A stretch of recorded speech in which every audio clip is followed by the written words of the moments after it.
Yo, this is not just your average MMA show, baby. This is Brothers in Combat with SERG Vicente and Darnell Giovanni. No need to fight. Just listen up and get it right. Brothers in Combat, baby. We rollin'! Yeah! All night long. Boom. Boom! There we go. Welcome back to Brothers in Combat. You know who we are. We're the MMA Media's tag team champions. We are the only ones out there. There ain't no more DC. Ain't no more Hawani. This is where you come to get all of your best MMA action of the week. Join your boys, Brothers in Combat. I'm your host, SERG Vicente, joined by my partner in crime next door to me. Where you at? What side? There he is. Darnell Giovanni and Mr. Black. What it do? What up, Serge? We are back another week. Great fights this weekend. What's up, East Coast? You're still on the East Coast, still on my side. Still on the East Coast, man. We holding it down. How's everything going for you, my brother? All good, all good. It's enjoying this beach weather. No rain today. It is sunny outside. It was supposed to rain, but it didn't. And it didn't for a reason, because we got so much to talk about.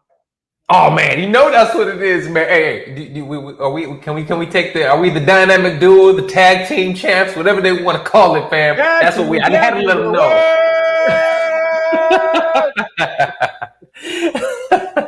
Well, look, dude, a lot to fucking talk about. We got all the MMA action in the world to talk about. Obviously, I think there's no doubts. Kings have been crowned. We got shit going on in each and every major MMA organization. Fam, how was your weekend? How did you enjoy everything? Everything was great. I enjoyed the card on Saturday. I enjoyed the card on Thursday. The Bellator card was okay. There was nothing too crazy on that card. Nothing that excited me too much. Not too much of a big surprise. Paul Daly fight was entertaining. The Paul Daly. Yeah, the Paul Daly fight. And Jason Johnson was good. Jason Johnson. Yeah. For sure. That was good, but it wasn't the best card ever. Bellator has had some really good cards. So I guess they had to slip up and have one kind of not too crazy, an exciting card. But still, 3 days of fighting. I can never complain about that. I love that. I can watch fighting every day if I could.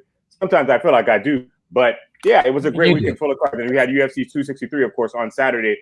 Up top to bottom, amazing card. 7-second knockouts, new champions crowned, number one contenders are now crowned as well. There's a lot of things that happen. A lot of things that happen, man. With fucking noodle arms and everything. So we will discuss. So let's just go ahead, since we have so much to talk about, let's go ahead and jump on into it. Starting off, we're going to go ahead and kick it off with UFC 263. We're kicking it off in the main event. Israel, the last stop by the Adesanya, dominates 50-45 on all the judges' scorecards. D, I'm going to ask you this, throwing it to you. Has the UFC, or has Izzy proved the doubters wrong to this point in time? For sure, especially the people that were doubting his ground game. Everybody was just like, oh man, he's going to go in there, he's going to get taken down, which he did. But when he got taken down, was anybody expecting Israel Adesanya to reverse those takedowns and end up on top? He could have done in a sense of like pushing himself to the cage and getting right up. No, he was reversing the positions and showing that he was working on his grappling a lot. And to the people that said 50-45 was crazy for scorecards, no, it wasn't. And this is something that needs to be improved in MMA. If you get a takedown and you do nothing with it, you do not deserve a point. If you get taken down and the position is reserved, you, if anything, lose a point. If you are getting outstruck on the feet, you're not winning the round. You cannot tell me, oh, Marvin had him on the ground for this amount of time. No, but what was he doing with him on the ground? Nothing. 50-45 was nothing more than correct. I love that they scored it that way, and I hope they score it that way going forward. Izzy has proved every single person that had a doubt for him wrong with this fight. I said it, we said it, that he was going to come back and show that his game has improved. Don't take that Blachowicz fights and think he's going to be like that in every single fight, or that's some kind of game plan you can have against Israel Adesanya. I know he's going to keep getting better. He's still young in this game. We have to remember that. He is still young in this game. Even when John Jones asked him for a fight and saying, oh, why wouldn't you fight me at the end of this year, which was last year? And he's like, no, because I want to keep getting better, which I completely understand. That's what he's doing right now. He put on a great performance against Marvin Vittori, and I think that it was a good idea for them to move him up in the pound-for-pound rankings as well. And he is now one of the most dominant middleweights in UFC, one of the most dominant middleweights in UFC history. I don't know about number one yet. Everybody has their own opinion, but he's definitely on his way. You know what's funny? And I was thinking about this. I'm glad you said this. A couple things. We're starting to see, and if you look at Israel Adesanya in comparison to his first fight with Marvin Vettori, first of all, this fight was actually worse for Marvin than the first one. You can argue, I don't think you can argue split decision, but you can argue that he won that third round in that fight. But if we boils down to it and we look at this, Marvin's game plan was complete ass. It was terrible. He kept doing the exact same things over and over and over again. And he just doesn't seem like he's improved. It's something that we've looked at and we've seen. And one of the things that we've said in the past is that Marvin Vettori is a good fighter. He's very good, but he's not great at anything. He's not finishing anybody. He's not knocking anybody out. And one thing that really surprised me on this one is, and we're talking about the Jan Blachowicz fight. Everyone talked about how Izzy, again, was just too small. So we looked at somebody who is as physical and as brash as a Marvin Vettori. We said, oh, he might be able to out-muscle, out-physical Israel Adesanya.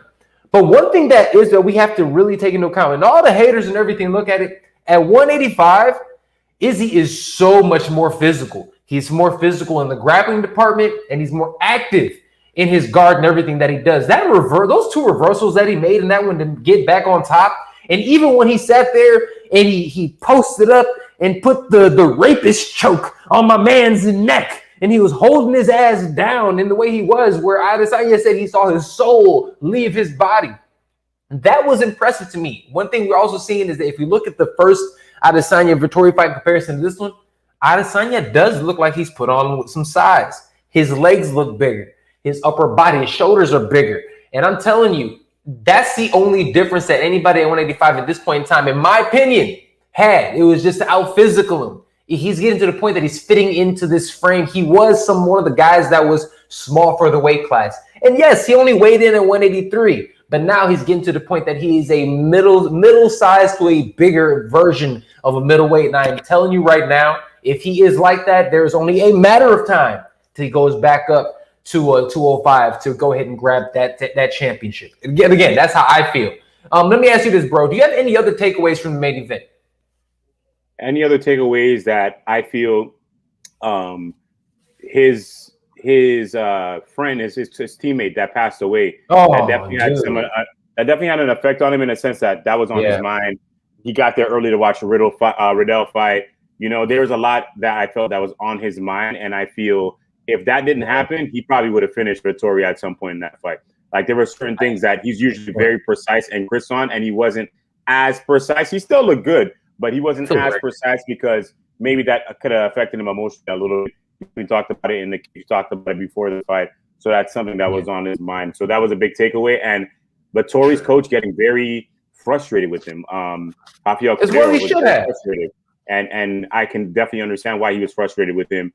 Vettori fights a little bit too emotionally. You definitely can see that as he was in the cage. He just was he wasn't flowing. There was no flow into his performance. It was just a lot of muscling around and rage and force, no flowing. And Cordeiro's a guy who has a lot of these guys who are very flowy, and they're better than that. And I guess Cordeiro knows that he is better than that. So it's going to be interesting to see how Vettori can recover from this kind of a loss and to see if he can ever even be up there within the top 5 of those guys, because he didn't even fight too many guys that were ranked high besides Hermanson. And he says he wants to fight El Vino next. Paulo Costa, book it. I'm down. I'll watch it. But I'll definitely watch that. Well, let me ask you this. What do you think about Vettori not only thinking that he won the first fight, but after this fight, legitimately after the fight, saying that he thought he won this fight and that he thinks it's crazy that it was 50-45? Like, does this bode negatively on Vettori? Because to me, I think it does. It proves that what Israel Adesanya said is true, that he just lives off these losses and thinks he just can't get past them. He's not a okay loser. Just like Michael Jordan said before, it's the best thing you could ever do is fail. And you have to take some kind of, stride from that, some kind of lessons from these losses and just not harp on him. And hopefully he's not still harping on this loss as well. I know he got back in the gym yesterday. He posted some video, 48 hours, mother effers, and I'm back in here. I feel like he was talking about the fight still. He was still thinking about the fight. Did he take did he take horrible damage in that fight? No, he didn't take horrible damage, but he's got to get over his losses. If he can never do that, he's going to have a very rough time in that division, to the point where maybe he starts getting finished. Oh, absolutely. Absolutely. And here's the thing. Yeah, he might have been back in that gym 48 hours later. I saw you do those damn jumping jacks back and forth. We didn't see him collapse after that shit, because we all know his legs were straight noodle. Adesanya beat the brakes off my man's legs. Holy shit. Yo, I forgot about Adesanya looked good, in my opinion, man. He went out there. I thought he looked like he never really even had to get out of second gear. He looked so comfortable, and he looked like he was at the point that he was enjoying just being in there. He was enjoying the crowd. He's enjoying kind of kicking this dude's ass and dominating him in specific positions. I think he was really getting joy out of it. And I think I definitely agree with you. I think if his boy wasn't on his mind, I think he might have actually went in there even more for the kill, even more so for the finish, and treated him like he does Elvino. But let me ask you this. Adesanya, after the fight, goes out there. He calls out the former champion, Robert Whittaker. Is that the right fight? Is that the one that should be done? When should it happen? 100%. I love that fight. Should happen probably closer to maybe, well, Robert Whittaker has enough time to recover now. Israel Adesanya did not take that much time, did not take that much damage, period. And Israel Adesanya is somebody who likes to stay active.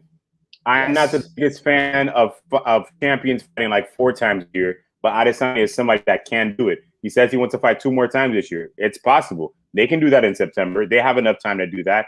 They can set that up for a big stadium in New Zealand, because last time they did it in Australia, and then now they should be able to do it in New Zealand, in Auckland, where Israel Adesanya resides. I know he's originally from Nigeria, but where he resides now, they get that in a big stadium. Part 2, Robert Whittaker has a better mindset now because he was burnt out last time. I think it would go differently, maybe a little bit more competitive, but I still see Izzy beating Robert Whittaker. But Robert Whittaker 100% deserves that. He's still been fighting after that loss. He's beating contenders. He's not just fighting anybody. He's beating contenders, actual contenders. So I think it's the right fight to make. They got to book that one. Do it in September. We got plenty of time before that. Let's see it happen. Let's see it happen. No, I'm with you. Let's see that happen. That is absolutely the fight that needs to be done.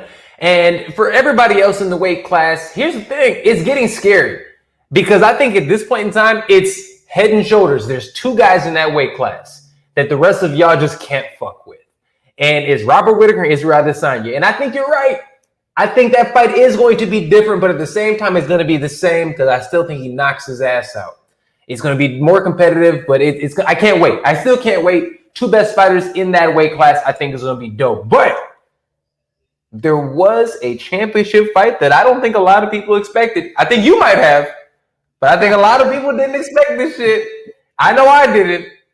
And I ain't talking about the baby face, the baby assassin himself. Brandon Moreno goes out there and stops Davidson Figueiredo in the 3rd round via rear naked choke. He ends up doing it, 2 minutes and 26 seconds into the 3rd round.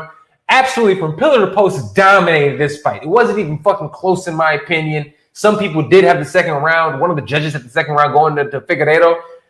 Brother, I'm going to toss it to you first. Your thoughts on this matchup and the win and the domination by the baby assassin, Brandon Moreno.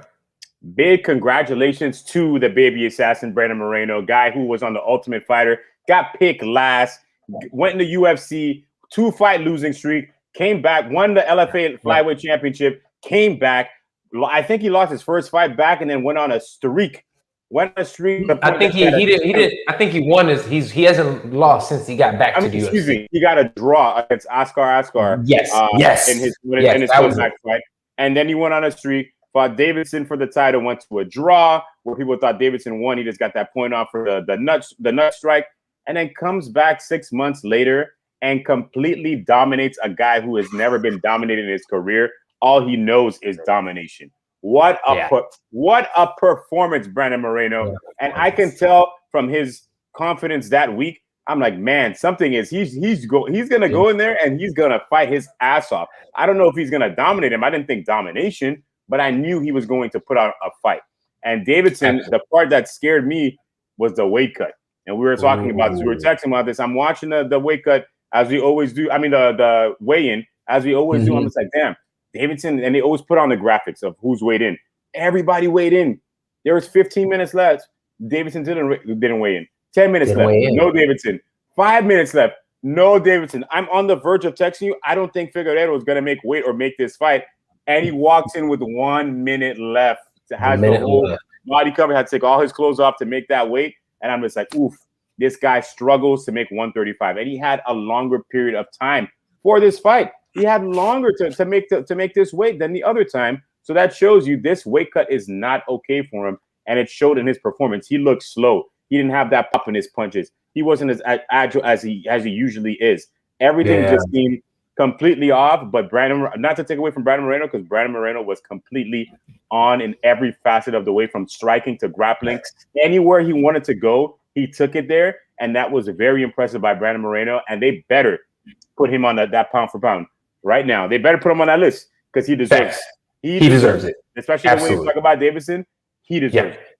Look, man, I'm with you 100%. I was one of those people, and I'm not wrong often, but I was wrong on this one. I honestly, I took the nut shot point taken away last time, him getting taken to the hospital the night before the fight. I took all those things into consideration, and for me, it was like, you know what? He was compromised so much in this first fight, and if it wasn't for the point taken away, he still won. I didn't think within 6 months somebody can make that many adjustments to end up winning the fight. Now, I want to give all praises to fucking Brandon Moreno. Dude, this dude's story is amazing. He is the definition of never fucking give up. You love this. He keeps fighting. He's a martial artist, and he is Funko Pops and all, Legos and all. This motherfucker is one of the good guys in the sport. He is one of the color commentators for the UFC and in their Spanish broadcast with Chito Vera and Ponzinibbio Santiago. He's doing all of these things that he's giving him potential to be one of the biggest stars in the sport if he can continue doing what he's doing. So before I get into that, because I think that's something that we should talk about next, because fam, he has all the opportunity to be a huge star in the sport, especially thinking about how big combat sports are in Mexico with pro wrestling and boxing. It's only fucking a matter of time. But dog, Figueiredo though, I really felt like that weight cut compromised him. He was sluggish. He was slow. And it didn't look like... Do you remember that second Joseph Benavidez fight? Yes, he looked the same on the first one, but specifically that second Joey B fight.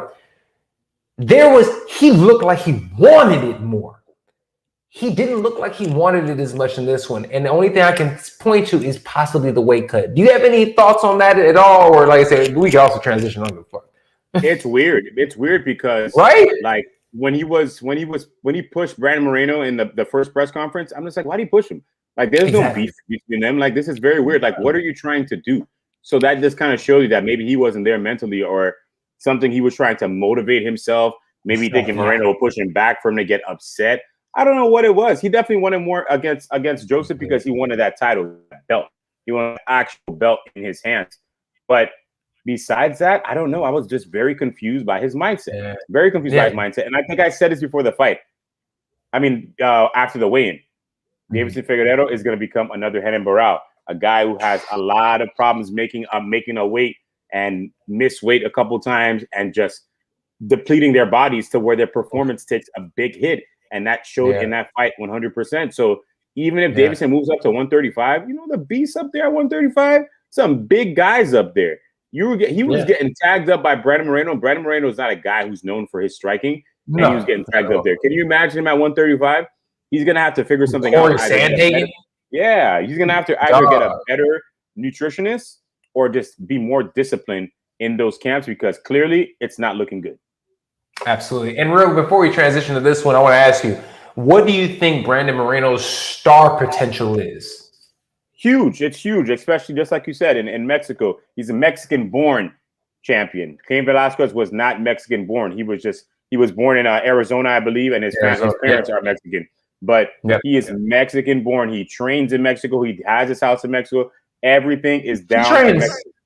Doesn't he train here in the States? He does Vegas and Mexico. He has a gym in Mexico that he trains in, but he does Vegas as well. I think he does Syndicate with I think Funkmaster was there too, and all those guys. Is it Syndicate or is Extreme Couture? One of those gyms. Extreme Couture. I think it's Extreme Couture. Maybe Extreme Couture, but definitely the gym in Las Vegas. But that he can be a huge name now, huge star. UFC can do a lot with him. They got to make sure they promote him correctly. And if they can do an event in Mexico, you got to put him out there. He would be, and look how nice he is and the things that he says and how amazing of a human being that he is, that can take him very far. So I hope to see him just, progress and get on a big stage and become the superstar that he can be. Oh, dude, could you imagine a card in Mexico? With Brandon Moreno, Brian Ortega, Alexa Grasso. Like, you can put a Mexican, like a legit Yair Rodriguez. You can put a card together in Mexico because we're starting to get some legitimate stars in all the weight classes. So I love what I'm seeing. This was super dope. Salute to the baby assassin, the new flyweight king. Love it, man. Super dope. Anything else you want to talk about with that fight, or you want to move on? Oh, I'm done. Let's move it on.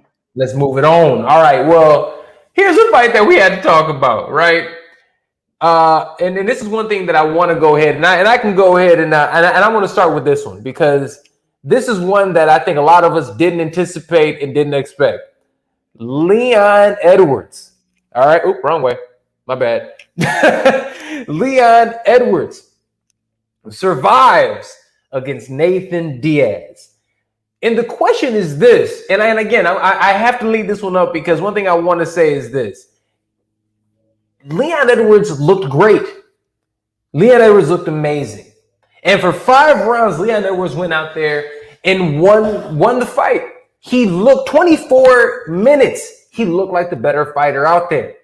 But then Leon Edwards goes out there and whether it be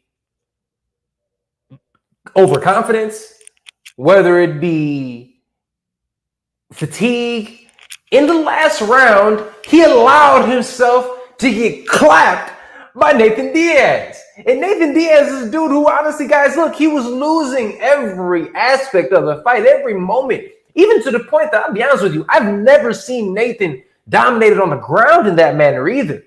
Which shows, and I've said this time and time again, I truly and honestly believe that Leon Edwards is the second best welterweight in the world right now. But here's the problem with Leon. And D, like I said, I know you've gotten on me about this before, but between Leon Edwards and his lack of promotion and allowing this to happen, he is allowing Nathan to control the narrative. Do you think that in this fight, brother, I think at the end of the day, he lost the war because he allowed Nathan to control the narrative. Am I wrong on this at all, bro? Damn it, Leon Edwards. Damn it.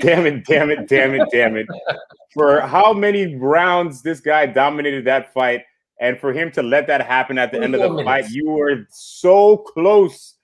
If that did not happen, he would have had a better chance of saying, you know what, I deserve that title shot next. That ruined everything. That ruined the four and a half rounds that he put in so much work into, and that he dominated Nate Diaz from grappling to the striking and everything that he did in that fight. And now when people think about that fight, all they think about is the last 30 seconds. That's all that's in their mind. It is very unfortunate, but this is the God honest truth. And I personally, and I said this to you previously, I don't know how much I want to see Leon Edwards versus Kamaru Usman. If you can't take a shot from Nate Diaz, who's not your strongest guy, who's definitely on the older side of his career. He's 36 years old or 37 years old. And for you not to be able to take a punch from Nate Diaz, I don't think you can take one from Kamaru Usman either. And it's a tough sell now. It's a tough sell. I hear you. It is a tough sell. It absolutely is a tough sell. But I'm gonna play devil's advocate for Leon. I'm gonna give Leon a little bit of props, right? And this is what I'll say about this. Nate Diaz, yes, he ended up hurting him, but Leon Edwards is one of those guys that does everything technically perfect. And he is known, he doesn't make mistakes. He made a mistake. He let his guard down for a moment, and he allowed Nathan Diaz to change up the pacing on him and catch him with a shot. Remember, the ones that hurt you are the ones you don't see. He didn't see that left hand, so he got clipped. And one thing about it is, in combat sports, and I want fans to understand this and know this, it's part of the game. All of us get hit. Everybody gets touched.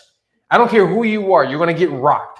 Dude, Kamaru Usman got rocked by Gilbert Burns. We see these champions, we see fighters end up getting rocked as part of the game. He was able to survive. He ended up winning the fight. So for him, I understand it. Now, I'll say this, and this is my case for Leon. Yes, it didn't look good, but he is on a 10-fight winning streak, hasn't lost in 11 fights. The only people in UFC welterweight history that have longer winning streaks than Leon motherfucking Edwards, oh shit, I'm breaking shit, is the champion Kamaru Usman with 13, is it? 12 or 13? And then we have George St. Pierre, who has 11 or 12. Then it's Leon Edwards. I literally think it's 10 for Leon, 11 for George, and 12 for Kamaru. That's actually how I think the breakdown goes up. So how is it possible that somebody who hasn't lost since literally his second fight in the UFC, who has beaten the likes of Rafael dos Anjos, who's beaten the likes of Nathan Diaz, who's beaten the likes of Cowboy Cerrone, who's beaten the likes of oh damn, I'm blanking on his name. Gunnar Nelson. He's beating guys that people expect to beat him, and he is still doing it in dominant fashion. How are we not giving this dude the title shot? He has earned it. He deserves it. And at the end of the day, if we give him to Kamaru and Kamaru blanks his ass, well, fuck, he goes back to the end of the drawing board. But we've already seen Colby, and in my humble opinion, what the fuck has Colby Covington done in the last 2.5 years that has warranted him anything at all? What he's done is have the most competitive fight against the champion that is right now. I said in the last 2 years. I said in the last 2 years, though. Like, he hasn't fought him in the last 2 years. That shit was like 2.5 years ago. Dude, that shit was 2019. That is years that ago. is 2 years ago. last- A year and a half. I know you're talking about the domination performance. I'm not one to speak about striking. That's not my forte. I'm here to speak about who's going to be more competitive for the champion. You know, after that performance, I don't know. I'm not excited for that fight. Like, if they put that together, somehow that comes together, I'm going to watch it, of course, but I'm not going to be overly excited. Like when Kamaru Usman says, guess nobody deserves it, I'm not in disagreement with him. I thought that was trash, though. I thought that was weak. I am Super not, weak. for the performances that Kamaru Usman has been putting on, I am not in disagreement with him. I cannot disagree with him. And then we got I think personally, let me put the camera here. Put the camera here. I think personally, it is time for Jorge Masvidal against Leon Edwards. This is the best fight to do. Leon Edwards can gain a lot from this fight. You fight a big name like Jorge Masvidal, that's definitely giving you more recognition. He just fought Nate Diaz, and I definitely give Leon Edwards more recognition for sure. And then if you were to lose to Masvidal, he would only drop one spot. It's a win-win for him in this. I mean, it's not a win-win. It's more of a win, and you won't lose that much in this within fighting a guy like Jorge Masvidal. You beat Jorge Masvidal, that's going to give you more of a chance to fight for a title. A big name. You need that, Leon Edwards. You need this recognition because the fans aren't chanting for it. After that performance, still the fans are still not chanting for it. And this is the game that we are in right now. Give me Leon Edwards versus Jorge Masvidal sometime later on this year. We got to see a three-piece in a soda. It needs to happen. This needs to be configured because we still haven't configured that out yet. Dude, I see what you did there. I fucking see what you did there. I couldn't agree more. That's the fight to make. If he does not get the title shot, which I do believe he deserves, you give him Jorge Masvidal. Because here's the thing. If he does beat Jorge Masvidal and Nate Diaz back-to-back, he is undeniable at that point in time. And he can literally go out there and say, I'm the BMF. I literally beat both BMFs. I'm the BMF. I've beaten everybody. I've literally wiped out this entire other aspect. The champion wiped this side out. I've wiped out this other side. Let me fight him next. It makes perfect sense. And honestly, for the UFC, if they want to build up drama and they want to sell it, you put Kamaru Usman and Colby Covington as the headliner. You put Leon Edwards, Jorge Masvidal as the co-main for a big pay-per-view. Bro, Sean Shelby needs to call you up. Come on now. Unless they're working something out with Jorge Masvidal and Nick Diaz, unless that's something that's coming up. But because, you know, Masvidal loves big fights. He likes to beat in big fights. But now Masvidal is that superstar. No matter who he fights, people are going to watch. So it's a big fight no matter what. So I think the Leon Edwards fight would be great. And can you imagine Leon Edwards beats Nate Diaz and Jorge Masvidal? He's the BMF now. Now he's the BMF. You beat the guy who won the BMF championship. Now you are the BMF. Exactly. No, that's exactly what I was just saying. Like, I think it makes sense. He's the BMF now. Like, I'm the captain now. I'm the BMF now. I'm the BMF now. I'm the BMF now. It's a better route for him. I think it's a better route for him because, as you can see, clearly Dana wants Colby Covington to fight Kamaru Usman again. He's in love with that first fight. He wants to see it happen again. Colby's training somewhere different now too, so that might help him. He definitely looked good in his last fight with Tyron Woodley. He killed Tyron Woodley there. He did. He looked really good. He looked really good. I cannot deny, as much as I cannot stand the guy, he did look better than his previous fights, especially in the grappling category too. Okay. Well, I will concede to you on that one. I do think, and I've said this time and time again, I think Colby Covington has legitimate skills. I think Colby Covington is one of the top 3 fighters in that weight class. I think it's hands down. But I guess I'm looking at it in terms of I want new and fresh matchups. I just saw what the champion did to you. So for me, but here's the thing. I'll be honest with you. I think in what I've seen from Kamaru in that time and what I've seen from Colby in that time, I think Kamaru dispatches with him relatively quickly also. I really do. I really think that's going to be a good fight. I think he's going to get rid of him. And then we can finally go ahead and do that one. And then here it goes. If you do get him, he does go out there and beat, Leon. And he does beat Colby again. What do you do with these champions? Because look at these champions at 185 and 170. Dude, they are literally starting to lap their weight classes. What do you expect? Because we already know Adesanya and Kamaru are not going to fight each other. What do you think happens with those two guys in their respective weight classes? If Kamaru Usman keeps dominating guys like that in welterweight, either you retire and just do your thing, or you go up to 185. Just take a top contender out, not the champion, because obviously he's not going to fight him. Take a top contender out, and then you could say, hey, I can win at 185 if I want to too, so you can bounce around, just like Anderson Silva did back in the day when he fought James Irvin. Went up. I can wait here when he fought Forrest Griffin. I can win up here. You can do that. But I'm also, and this is crazy. I don't know what's going on between Ali and Usman, but I'm not surprised because Usman has made less money than his competitors in his past two out of 3 fights. He's made less money, which is crazy. I'm not sure what's going on financially there. Makes zero sense. Usman met with that guy Markel Martin from CAA down in Miami. I don't know what they're talking about. Maybe there's two brothers that's talking together, but I don't know. There might be a little rift between Ali and Kamaru. I don't know. I don't know if it's a rift. I just think Kamaru might be thinking maybe I need to go somewhere else, because Markel Martin, who he managed for a majority of his career, Georges St-Pierre, who literally recently today told the media how much money he was making per fight, and he was making millions. People thought he only made 400,000. No, I was making millions. Kamaru Usman made $1 million his past his past fight, but just $1 million. He should be making maybe 10 million, multiple millions. So I don't know what's going on there, but I'm just saying, I guess we'll find out about that soon. All right. Well, I love it. Look, man, it was definitely a fight. So salute to Leon Edwards for getting the win, and honestly still proving that he's a badass. It's been a long time since we've really seen him compete to get a full fight in. So it was good to see a full fight from Leon Edwards. Looking forward to seeing him in the future. But let's talk about some old dogs before we move into some madness. Belal Muhammad goes out there and honestly, we could just probably say sends Demian Maia packing. Ended up winning 30-27, 29-28, 29-28. I thought it was a clear decision win for Belal Muhammad.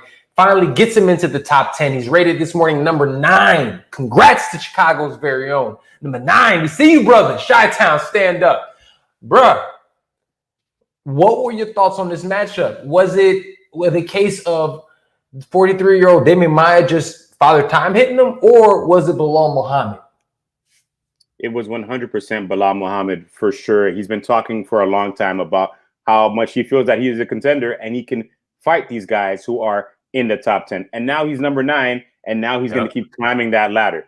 People were very like, oh, this fight wasn't great. It was a very smart fight on the behalf of Belal Muhammad. He didn't get, I think, got taken down maybe one time. Demian Maia, first round. If you look at the records, Demian Maia has, I think he has one of the most takedowns in UFC history. Demian Maia, and you know, everybody's just like, oh, he's a jiu-jitsu guy. Yeah, but he can take people down, and he's done it his whole entire career, and he could not do it to Belal Muhammad. I remember somebody talking about Belal Muhammad's lateral movement and how that's going to make a big difference in this fight, and it did, as you can see. Belal went in there, did exactly what he needed to do, got that victory, and now he's on his way up, maybe to a future title shot. What do you think they do to Belal Muhammad next? Do you think it's, for me, it's like I look at it and I'm thinking he's rated number 9. He's in a shark tank of a weight class. And here's the fucking crazy thing about it. He might end up fighting Leon Edwards next because Leon Edwards might end up being the odd man out. I'll be very honest with you. We might end up having to see that fight. I think they need to make sure they don't miss his Belal Muhammad train, because besides him being a good fighter, he's a very good commentator. He has a really good show on YouTube. He's very animated. They got to make sure they take advantage of the time they have with Belal, because he can provide so much for this company. And he's a Palestinian guy. You don't see too many of these guys fighting. I'm glad you said it. You do not see too many of these guys fighting in the UFC. So I think they need to make sure that they give him somebody, maybe give him a main event against Neil Magny. Michael Chiesa just got a fight. So I think Belal versus Neil Magny would be a great fight to do. Or who else is up there in that top 5 or 6? I'm not sure of the other names, but I think him versus Neil Magny would be perfect. The other one I would have said was Michael Chiesa myself, but yeah, he did just get a fight yesterday. It was with Luque. Yeah, which is a great fight. Nobody wants to, and I'm gonna be honest with you guys right now. I think people need to be careful for Michael Chiesa at 170. Michael Chiesa at 170 is a motherfucking problem. Yep. He's big. He's a great grappler. And he can control the pace of the fight. Dude, he's long. Fam, Michael Chiesa, if he gets through this fight, I would love to see a Michael Chiesa Belal Muhammad fight. But I think Michael Chiesa is one of those guys who's a dark horse. I said it before. I'm going to say it again. Michael Chiesa is dark horse at 170. I think that fight with Luque is great. I'm expecting Michael Chiesa to come out on the other side. I'm just saying. I think that dude is a fucking monster. His grappling is next level. Like, he's that damn good, man. Anything else you want to talk about with Demian Maia? What's next for Demian Maia? Do you think that's it? He says he might want another fight if he gets one more. He wants a Nate Diaz fight, he said. Hit up those jiu-jitsu those contests, those submission underground. There's plenty of things for him to do. The quintets, the Polaris. There's so many things for him to compete in. Those like money. I mean, he's made plenty of money his whole entire career. So he's 43 years old. He has nothing left to prove. He's clearly not going to be a title contender anymore. Demian Maia is somebody that we appreciate, of course, in this sport. He did so much, especially for the guys within jiu-jitsu, to show that jiu-jitsu does work in mixed martial arts. Great career. We give him his flowers, but it is time to make that walk into another time period in your career. That sounds good. So what that means is he's fighting Jake Paul next. Oh God, no. Please, hey, but you know what though? But if the UFC does want to give him one more fight, and he did call out Nate Diaz. A Diaz fight is kind of interesting. The jiu-jitsu respect, but I don't know that's gonna be a fight that's gonna excite Nathan. I'll be honest with you. I don't. No, he said it too. He's just like, I don't know how much I want to take a fight like that to where I'm gonna try to get pushed against the cage the whole time to get taken down. Now, That's it. Nobody wants to see that. Nobody wants to see that. Nah, nobody wants to see that. But you know what else nobody wants to see? Nobody wants to see arms just dangling around like noodles. And holy shit, dude, Paul Craig defeats Jamal Hill via, they said TKO, but via arm dislocation. He gets him in a fucking a beauty. He pulls guard in the first round, ends up locking in an arm bar, gets the arm bar, snaps the arm, dislocates it right at the elbow. The ref doesn't see the dislocation. And then he starts hitting Hill with fucking elbows. And then Hill's arm is beating Hill himself with his own arm. It's just hanging there, banging him back and forth, bro. Might have been one of the most disgusting things I've ever seen in my life watching MMA. What were your thoughts when you saw the arm pop? I didn't see the arm pop. I just saw it. I saw it after. Then I saw it dangling. I'm like, oh, he broke it, but I didn't see where he broke it. I had to watch a replay to see where he actually snapped it, because sometimes that can happen and their arm is just maybe just turning, or they're very flexible. But I thought it was broken. I was just like, oh shit, he broke the arm in that position. And if we remember back in the day when Tim Sylvia fought Frank Mir, and Frank Mir broke that arm, and Herb Dean was like, the fight is over. If you see something break, you got to stop the fight. That is a TKO. That is not submission. Jamal Hill did not tap. Jamal Hill did not go out. I know it may have looked like he was out, but he wasn't. He literally couldn't move his arm. He couldn't move his arm because it was dislocated. So he was trying to, like, you know. And he was still fighting.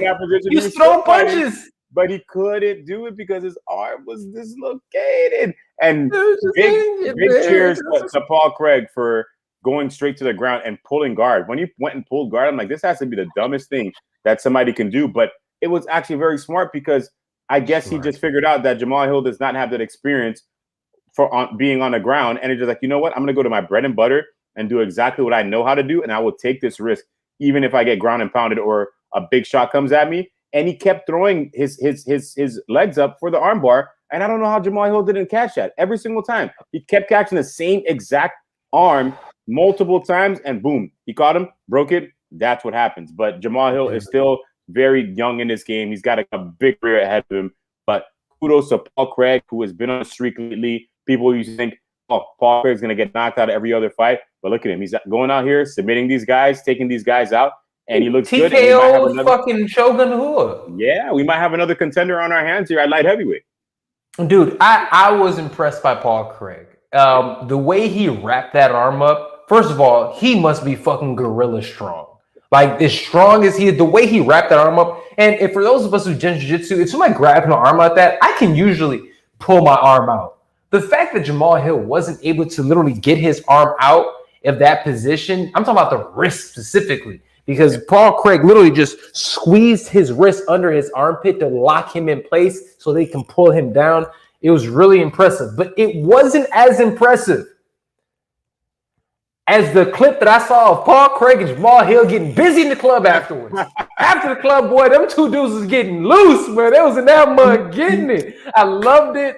And that's why I love this fucking sport, man. To have these dudes out here, they have beef all week. They were about to fight in the damn in the hotel. They had an intense ass stare down.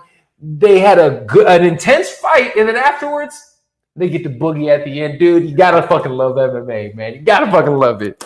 It was great, man. It cracked me up when I saw it, but salute to Paul Craig, man. That dude is legit. Now, granted, have no fucking clue what he said on the mic afterwards. It sounded like a whole bunch of, sounded like Sean Connery and all the British dudes rolled into one. It sounded terrible. I had no idea what they said. Scottish accent, they speak very high, you know, when they speak it. You need to work on your Scottish accent. It's hard. I can't even do it. I'm good. Yeah, you gotta get that Sean Connery. You gotta just talk like this and get your balls on. You know, he be sounding like he got marbles and shit in his mouth. Marbles in his mouth. What he's talking about, man. He was talking. I was doing Joanne Calderwood. I made a mistake. Yeah, they're both from Scotland, but one has marbles in their mouth, the other one doesn't have marbles in their mouth. Seriously, that's exactly what it sounded like. But yo, all in all, the main card was fucking lit. I didn't put this on there, which I should have, but I didn't. Thoughts really quick, because this is the other fight that I really loved. Drew Dober and fucking what's his name from Brad Riddle. Riddell. Amazing fight. Yeah, Brad Riddell. What were you for you? That was my fight of the night. That was my most entertaining fight that I was into. For you, what was your standout performance of the night? Standout performance of the night was my guy McKinney with that 7-second knockout. Took that fight on 4 days' notice. Flew from Washington to to Arizona. Took that fight against Matt Frivola, who's a guy who's very, very hard to. That guy was getting finished like that. Hits him with a 1-2, knocks him out. Guy has an amazing story. I hope Joe Rogan actually has him on to tell that story. Turned his life completely around. Now he's in the UFC. Made the big bucks, get 7-second knockouts, and he's in the top 5 of fastest knockouts in UFC history. He is part of history now. So definitely part of McKinney, history. I'm gonna have to shout him out. Yo, real quick. So McKinney afterwards goes to celebrate. Looks like he blows his fucking knee out. Do you know how bad that shit was? He doesn't know yet. He did an interview on Mike Heck's show and said he has to get it checked out. He said he has a very high pain tolerance. So he feels like maybe he just overstretched something, overextended something, but he's going to find out. X-rays have not been done yet. Ooh, bro. It was bad, but he does have an amazing story. Much love to that kid. He hit Frivola with the crispiest 1-2 I've ever seen. Ooh, that 1-2 was quick. Right down the fucking pipe. Lot of mercy. Lord have mercy, man. But look, all in all, like I think this was a great card. I think from top to bottom, like you said, I think it really it stood out. Yeah, please. Shout out to Lauren Murphy. Lauren Murphy with a good victory there. She has now victory. 5 in a row. Lauren Murphy deserves a title shot. There's nobody else for her to fight, and she's had more dominant performances compared to other fighters in that weight division who get title shots off of split decisions. I know this was a split decision win, but her other wins have been dominant performances, and I think she deserves it. You got to give Lauren Murphy that title shot. Let's see it happen. Her versus Valentina. She's a bigger girl. I don't think Valentina has fought somebody in that weight class that big yet. So it's going to be very cool to see. You know, I'm definitely going to be looking forward to that fight. And it's a different kind of fight for Valentina, of course. I am always interested in watching the greatest female fighter in the world compete in Valentina Shevchenko. I'm excited to watch Lauren Murphy. Congratulations. Now you will be sacrificed. That's pretty much what happens. They're going to sacrifice her to the champion. Dude, I love Lauren Murphy. I think she's gritty. I think she's tough. But you know what this fight showed me? Showed me she's slow. It also showed me that if she can't control you on the ground, she can get eaten up on the feet. I'll be honest with you. Valentina Shevchenko is better than everybody in that weight class in every aspect of the game. I'm happy for her. I want her. She deserves a title shot. She deserves it. And this is a spurt where people, I think, deserve title shots and aren't getting it. I hope that she gets it because she absolutely deserves this title shot. Yes, I've given Kagan these title shots too many times. That's going to keep happening. Now, granted, Kaylin is, we're a fan of Kaylin because we know what she likes. So, but aside from that, title shots, I don't know.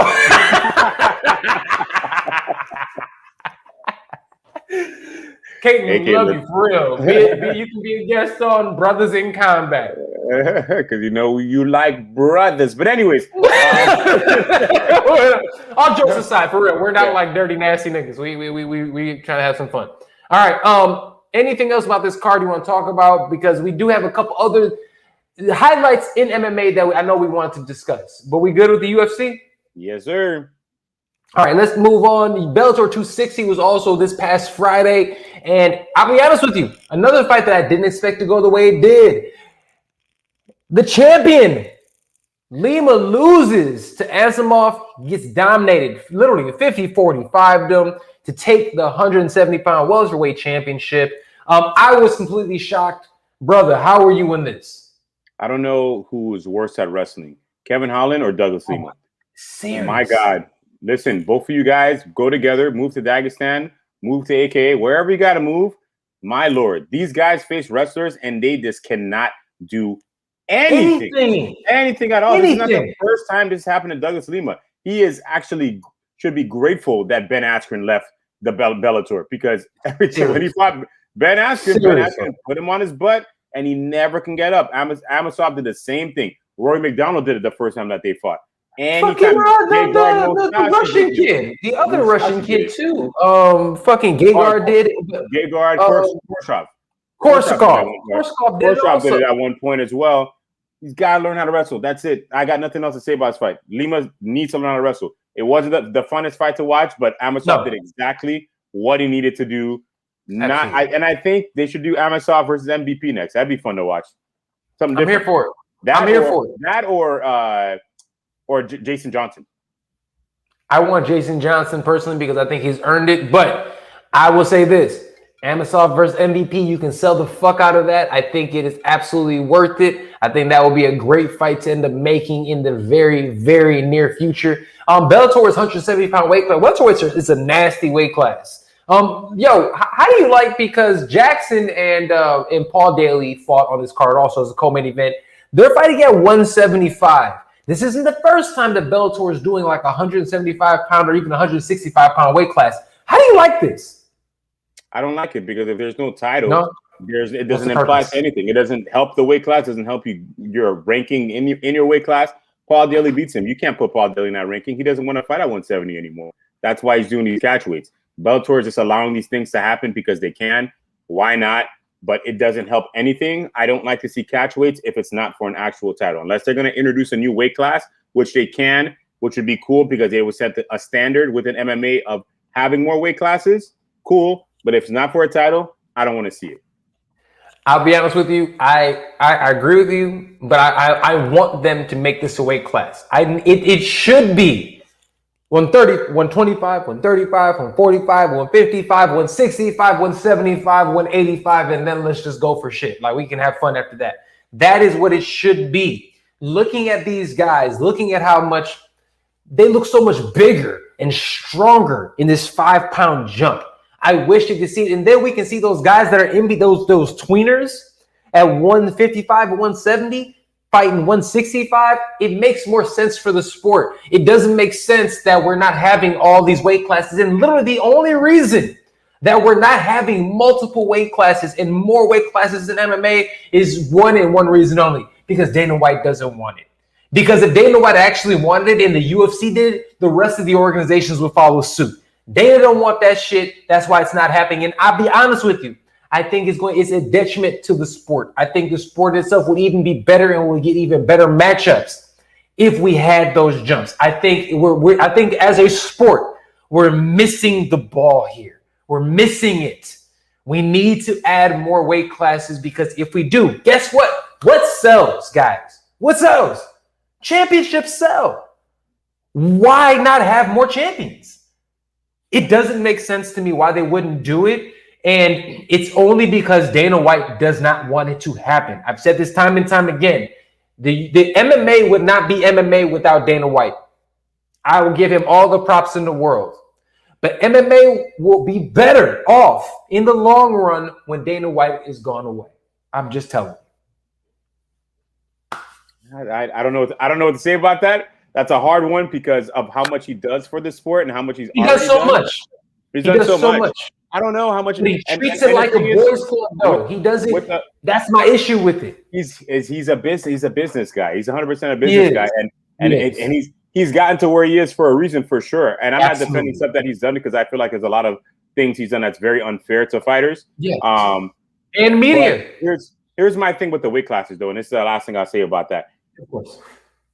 Boxing has too many weight classes. I cannot tell you what weight is super welterweight. I cannot tell you what super middleweight, light heavyweight, middle, medium. I don't know. There's too many weight classes. But for MMA, it doesn't make sense for there to be so much space in between weight classes. How is there 155 and then you go straight to 170? It makes no sense. How is it 170 you go all the way up to 185 and then in your lower classes they only separate weight by 10 pounds? Just adjust the weights. I don't think you should add more. Adjust them. 185, 175, 165, 155. That's it, straight up. I don't think we need more weight classes. We just need to adjust the numbers. I do not want MMA to be like boxing, because that's why sometimes boxing can be very difficult to keep your eyes on, because you're just like, man, you move up 3 pounds and now you're a super junior middleweight. Those are 3 6-pound weight classes. Yeah, you're right. Yeah. I think that's asinine. But I think the reason boxing isn't getting I don't think it's and again, this is a topic for a different fucking day. It's because no one fucking fights anybody in boxing. That's why. Boxing, you know what I'm saying? Nobody fights anybody, and it makes all these championships, and then they're just handing fucking belts and shit out to them boxing. That's why it's ass. It doesn't fucking make sense. But aside from that, I hear you. I'm with you on that one. And look, I would love to see extra weight classes added. Like you said, those 10-pound jumps in MMA, I think it will be for the betterment of MMA, because I think we'll get better performances out of these athletes because they'll be hydrated the right way that they're supposed to be. They'll be the right size, and we'll be able to get more legitimate, of those. Remember, we had a long stretch of time in 2018, 2019 where everybody wants to have these super fights, right? If you have these extra weight classes in, the super fights will actually come to fruition because everybody will be relatively close in weight. Just saying. All right. Last but certainly not least, that we're going to talk about, Claressa Shields, the self-proclaimed GOAT, goes out there and actually gets a win in her PFL debut against Brittany Elkins, the 3-7 brown belt, Plant Jiu-Jitsu brown belt. Not to shit on her, I just wanted to put a record out there. So she goes out there, she ends up getting a win. She was dominated for literally about 13 minutes out of a 15-minute fight. She was dominated on the ground, but ends up being able to tough it out, get top position, and land some hellacious ground and pound and winning the fight. Bro, the Mystic one. Were you impressed by Claressa Shields? There were some things I was impressed about, and there were some things I weren't impressed about. And I'll be quick on this. Mm-hmm. For a girl who's only been training for the past 7 months, for her to step into that cage that fast, I got to give her credit for that. For her to step into that cage and put herself in positions that people wouldn't put themselves in, because she would get out from underneath and still engage on the ground. That shows you she wants to get better in those areas. I have to give her credit for that. A lot of other people are just like, oh, I'm out of that. I'm going to go walk over there. I got to give her credit for that. Third round, after dealing with all that grappling, she wasn't even gassing. I got to give her credit for that. Where I don't give her credit for is the talk that she does too much. She has to relax on that, because you are now 1-0 in MMA. You didn't have the most impressive performance ever. You got to be careful with the words that you say, because you got to have some kind of respect for the people that fight in this sport, and that have been doing it for a very long time. She doesn't understand that yet. She doesn't understand that. Somebody might make her understand. I don't want to see that happen in a horrible sense. But I give her credit for where she definitely took that fight in those places. But we'll see what happens next. Concentrate on MMA. Leave the boxing thing behind. You're not making enough money there. It's not fair for women in boxing to only have 10 rounds, not 12. Now you're in a sport to where you are as equal to men as possible. Stay here in MMA. It wasn't the best performance ever, but kudos to her for even being in that cage. Oh, dude, couldn't agree more. I don't have really much to add about that. The only thing I have to say with it is that you're absolutely correct. Claressa Shields, if you want to actually take this MMA thing seriously, you need to get rid of boxing. Retire from boxing. That's what top athletes do when they come to MMA. Adesanya was 75-5, one of the best kickboxers in the world. He left kickboxing to come to MMA. You know what I'm saying? You see it. What's it called? The Serrano girl, Amanda Serrano. She's she a guillotine, first round guillotine. She's a boxing champion, one that can actually be called the GOAT, because she has 40 wins, 1 loss and 1 draw in the sport of boxing. And then she came to MMA. She gave it up to come over. You need to give up boxing if you actually want to be good at this sport, because MMA is one of those sports that I can't dip and dodge. We can't all be Clay Collins. I'm sorry, we can't. No. It's not going to fucking happen. It doesn't work. Salute to Claressa Shields. Great win.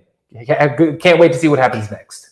Brother, with that being said, we're closing it up about that time. For everybody who's listening, this is episode 12 of Brothers in Combat, not your average MMA podcast. Brother, the Mystic one, let the people know. Make sure you watch this show every week. The tag team champions of the world. It's the boy SERG VICENTE from the Fight Podcast. Your boy Mystic Black Darnell Giovanni. We'll be here every week right here. Tune in. Peace out.